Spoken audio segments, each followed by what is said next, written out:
दुसऱ्या इनिंगची पारी इथे सुरू होते. स्ट्रायकिंग एंडला असेल सलामी कडून फिरोज जिंदगी, न स्ट्रायकिंग एंडला असेल तो मात्र शिपाक.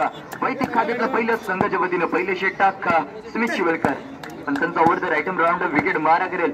फिरोजसाठी पहिला चेंडू पंच टाकलेला चेंडू होता. फिरोज या लागे चेंडू समजलेला नसेल. गोलंदाज नक्कीच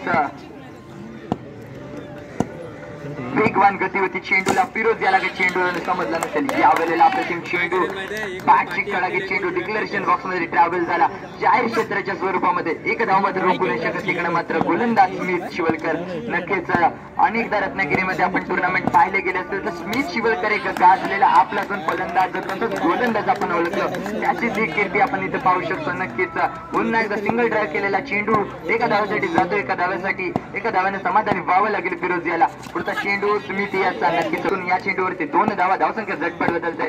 धावसंख्या होते ती 4. पुढचा चेंडू याही वेळेला पायावरती चेंडू भेट झाला. चेंडू अजून या षटकामध्ये मला वाटतं एकूण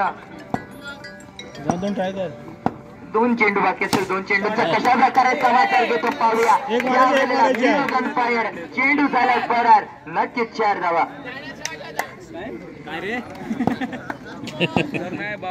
धावसंख्या झटपट बदलते. धावसंख्या होते ती 8 धावा स्कोर कार्ड वरती.